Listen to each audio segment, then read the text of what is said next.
Happy new year, happy 2026. New year ആയിട്ട് നമ്മൾ പുലർച്ചെ തന്നെ എവിടെയാണ് വന്നിക്കണേ? നമ്മൾ ഗുരുവായൂർ അമ്പലത്തിൽ തൊഴാൻ വന്നിക്കുകയാണ്. സാധാരണ ഞാൻ എല്ലാ മാസവും വരാറുണ്ട്, പക്ഷെ ഇപ്രാവശ്യം ഞാൻ തൊഴാൻ വന്നതിൽ ഒരു പ്രത്യേകതയും കൂടെ ഉണ്ട്. ഇപ്രാവശ്യം ഞാൻ അമ്മേനെയും കൂടെ കൂട്ടിയിട്ടാണ് വന്നിട്ടുള്ളത്. സിംബുള്ള കാരണം സിംബ എണീറ്റാൽ അമ്മ വരില്ല പുറത്തേക്ക്. അപ്പം അത് കാരണം രാത്രി സിംബ ഉറങ്ങുന്ന സമയം നോക്കി അമ്മയെ ഞാൻ പുറത്തിറക്കിയതാണ്. അപ്പം അമ്മ അവിടെ ഇരിക്കുന്നുണ്ട്.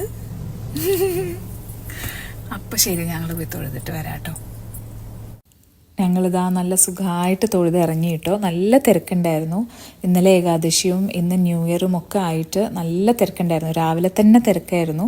പക്ഷേ സുഖമായിട്ട് സന്തോഷമായിട്ട് തൊഴാൻ പറ്റി. ഞാൻ എല്ലാവരുടെ കാര്യവും പറഞ്ഞിട്ടുണ്ട്. എല്ലാവർക്കും സന്തോഷവും സമാധാനവും ഐശ്വര്യവും ആരോഗ്യവും ഒക്കെ ഉണ്ടാവണമെന്ന് പ്രാർത്ഥിച്ചിട്ടുണ്ട്. ഇതെൻ്റെ സ്ഥിരം വഴിപാടാണ്. എനിക്ക് വെണ്ണ ഭയങ്കര ഇഷ്ടമാണ്. ഗുരുവായൂരത്തെ വെണ്ണയും പഞ്ചസാരയും എൻ്റെ ഇവിടുത്തെ ഒരു സ്ഥിരം വഴിപാടാണ്. അപ്പോൾ അത് കഴിഞ്ഞു, നമ്മൾ വണ്ടിയിലെത്തി. ഇനി തിരിച്ച് വീട്ടിലേക്ക് തന്നെ പോവുകയാണ്. സിംബ എണീക്കുമ്പോഴേക്കും അമ്മ വീട്ടിലെത്തണം എന്ന് പറഞ്ഞിട്ട് അമ്മ എന്നെ ഇങ്ങനെ ഇതാക്കിക്കൊണ്ടിരിക്കുകയായിരുന്നു.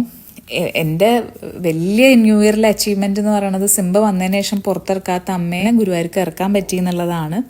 അപ്പം എന്തായാലും ഇത് ഗുരുവായൂരിൽ നിന്ന് കിട്ടിയ ഒരു പ്രസാദമാണ്. ഞാൻ കാറിൽ തൂക്കി അങ്ങനെ ഞങ്ങൾ തിരിച്ചു പോവുകയാണേ. ഇതാണ് കേട്ടോ നമ്മുടെ സിംബ. ഞങ്ങളെ കാത്തുനിന്നിട്ട് വന്നു കഴിഞ്ഞിട്ടുള്ള അവൻ്റെ ഒരു സ്നേഹപ്രകടനമാണിത്. അപ്പോൾ എന്തായാലും എല്ലാവർക്കും ഒരിക്കൽ കൂടെ ഹാപ്പി 2026, ഹാപ്പി ന്യൂ ഇയർ.